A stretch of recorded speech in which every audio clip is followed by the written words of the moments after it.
அதிகாலை இருட்டோட எந்திரிச்சு மலைக்கு தப்பிச்சு எப்படியோ பஸ் ஸ்டாண்ட் வந்துட்டேன். அவசரத்தில் ப்ரேயர் பண்ணலை. டிஎல்சி சர்ச் கிராஸ் பண்ணும்போது இந்த பிளேஸை பார்த்தோன்னா ஒரு 2 நிமிஷம் நின்று ட்ராவலை பார்த்துக்கோங்க அப்படின்னு ஒரு குட்டி ப்ரேயர் பண்ணிட்டு நினச்சேன். நம்ம மறந்தாலும் கடவுள் மறக்காமல் இங்கே வான் கூப்பிட்ட மாதிரி இருக்கேன்னு. அந்த லைட்டு பாருங்கள் தூரிட்டே இருக்கு பார்த்தீங்களா. மழை பெருசாக இல்லைனாலும் தூரிட்டே தான் இருந்தது. நல்ல வேலையாக பெரிய மலையில் மாட்டாமல் பஸ் ஸ்டாண்ட் வந்து சேர்ந்துட்டேன். பஸ் ஸ்டாண்ட் வந்து ஒரு 3/4 மணி நேரம் வெயிட் பண்ணும்போது நான் பார்த்தது இந்த மனுஷன் காலையில் அந்த குப்பையெல்லாம் கூட்டிகிட்டு இருக்காரு. குப்பை கூட இருக்குது. அந்த குப்பை தொட்டியை சுற்றி தான் குப்பையே போட்டிருக்காங்க. என்னன்னு தெரில, பக்கத்தில் வர வரைக்கும் நினைப்பாங்களாட்டிருக்கு குப்பை போடணும்னு. அப்புறம் அப்படியே போட்டு குப்பை தொட்டியில் போட்ட மாதிரி நினச்சிட்டு போயிடுவாங்களா என்னன்னு தெரில. உண்மையிலே பாவம்.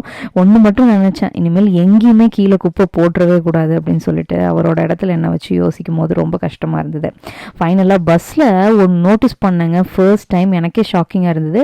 GPay, card, credit card, debit card எல்லாம் அக்செப்ட் பண்ணுவோம் அப்படின்னு சொல்லிட்டு டிஜிட்டல் பணவர்த்தனை வந்து பாசிபிள்னு போட்டிருந்தாங்க. அடடா, நம்ம தமிழ்நாடு டெவலப் ஆகுதுடா சோனாப்பானா அப்படிங்கிற மாதிரி தான் இருந்தது. வால்பாறைக்கு ஒரு ஜூப்ளி செலிப்ரேஷன் போகிறேங்க. அடுத்தடுத்த வீடியோவில் அந்த எல்லாமே உங்களோட ஷேர் பண்ணிக்கிறேன்.